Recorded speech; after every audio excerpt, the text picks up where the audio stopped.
So you're probably wondering what the actual is happening right now. Yeah, hold that thought. I'll explain everything soon. But first, I need to go refuel the car.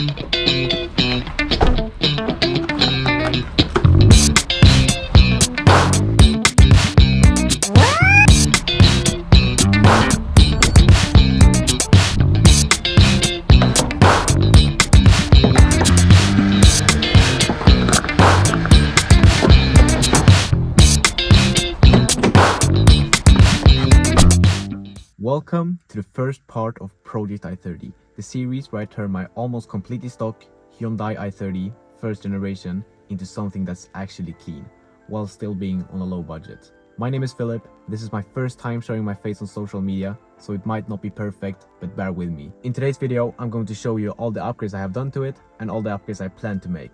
So let's get into it. This right here is my 2009 first gen Hyundai i30 1.6 liter CRDI hatchback. This car is almost completely stock. I have done some minor changes to it, like a CarPlay installation, subwoofer installation, low beam LED swap, and a front grille Dechrome. Other than that, I haven't touched the car at all. Everything works perfectly fine. I haven't had any issues at all. It has around 205,000 kilometers on it, so it's not a small amount, but it's not a lot either. There is still some stuff I have to fix on this car, like the rear license plate light. One of them are broken, and both of the rear dim lights are also broken, so I have to fix that someday. But the thing is, for the rear dim lights, the bulbs aren't broken, they work perfectly fine. All of the other lights work, but the dim lights doesn't. One of the fuses are located inside of the car, and that one wasn't broken, and the other is located inside of the engine bay. That wasn't broken either. So if anyone has any idea what could be the cause of this issue, please let me know. Right now the car is very crusty, it's very dirty, so I will clean this in another video.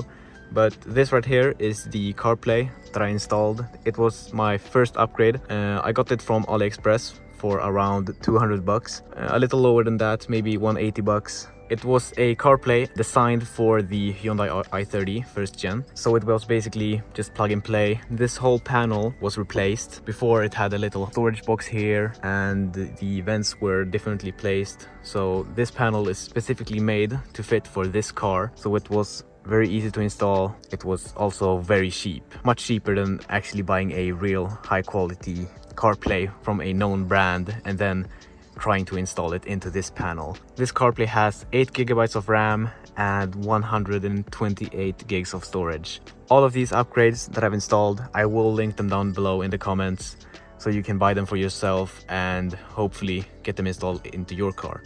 So the next thing I've done is a LED swap. It was my third upgrade, so let me just turn on the lights and show you. These right here are the Osram Night Breakers H7 to 450 speed, something like that. These specific LED lights come from Osram's official compatibility site, so they are legal and tested for this specific car. And then we also have the subwoofer. Sorry for the mess, but I will clean this up. I don't need these anymore because it's not winter anymore. It's starting to warm up, getting quite cozy outside. Anyways, this right here is the subwoofer. It's a 40 liter enclosure with a 12-inch 250 RMS 750 watt max subwoofer. And then we have the amplifier, which is a edge amplifier. It is 200 watts at 4 ohms and 1000 watts maximum. We basically just took this amplifier, drilled it into the subwoofer, and it works fine. The only issue I have with this subwoofer is that the enclosure is not the most optimal for this subwoofer. There is a slight air leak, which you can actually hear when playing the sub, but I don't actually mind it much. I enjoy it anyways. It works fine for me. I forgot about this one, but this is the most recent one I did, which is a chrome delete on the front panel. I literally just spray painted this with Plasti Dip and it turned out great.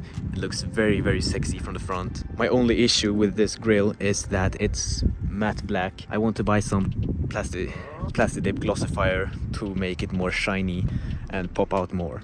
So that's basically the only upgrades I have done so far. I will do many more upgrades, and the ones I'm going to talk about right now are the ones I have planned to make which are very easy to make. I know where to buy them and I know how to get them. So for the upgrades I want to make for the front is I want to swap out the headlights because these are the shiny ones. There is a model for this car which are blacked out, like the sides of it are black. I have seen it on this car before. I will put a picture up here of how it looks. I plan to purchase those and install them, but the only issue is they are like $150 each, so it will cost around $300 just to buy the set of them. And then we also have a trim I want to install here, which comes from the sports model of the i30.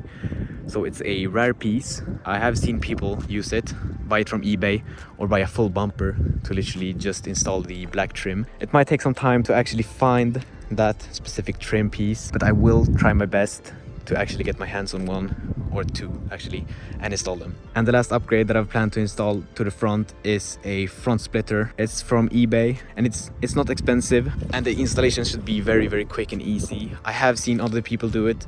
I have seen people use it on this specific car, so I think it will look great. And for the next upgrade I want to make is actually a chrome delete on every single badge of the car. So we have these badges right here. I want to make this black, this, maybe that. I want to make all of those black with plastic dip again. And then we also have the door handles. You see, these are aftermarket. They came with the car. They are black. I actually want to repaint these to match these. For the interior, I don't really have any mods I want to make at the moment. I know that there is a steering wheel from AliExpress which you can buy, but it's very expensive, like $200 to $300 just for the steering wheel. I think it has a chrome trim around it with some leather sides. I will also show a picture up in the corner. One thing I do want to change is the shifter knob. This shifter knob is worn out, so it doesn't look the best. But apart from those stuff, I don't think there's anything else I want to change on the inside of the car. Maybe swap out the door speakers sometime, but right now it's not my priority. One thing I do actually want to do is lower the car. I don't know if I want to get lowering springs or coilovers, but lowering springs, they will wear out the struts or shocks. I don't know what they're called. I'm not a mechanic. And I already think the shocks and struts are worn out. So it will be very bouncy. It won't feel good at all.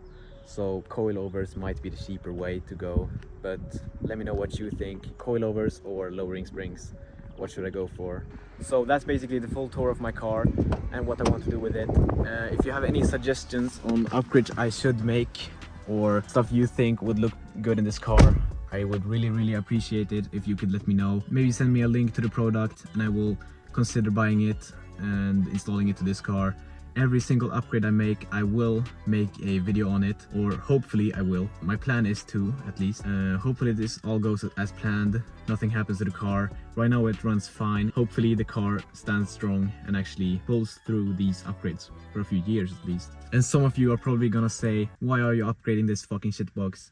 I know, it's a 90 horsepower, 66 kilowatt car. It's not quick at all, but it has potential. I want to make a stage 1 remap eventually. I don't know when, but I do want to make upgrades before that. The last thing I'm basically going to do is upgrade some engine parts, maybe put a new air filter, and then do a stage 1 remap. Before that, I don't think I want to do anything with the engine. I don't know, I'm not sure, I can't promise anything. So please, let me know what you want to see next on this car. I don't know anything about cars. I'm trying to learn, but it's a long process, and I need your guys' help to help me through this process, help me install these stuff, and I would appreciate any tips I could get. Literally anything could be helpful. I will put a link down in the description with all the parts I have installed so far, with the links where you can purchase them and the information about the specific parts. So I hope you enjoyed today's video. This is my first YouTube video on the channel. There will be much more to come. So yeah, hope you enjoyed. Leave a follow to see more on this project, and see you next time.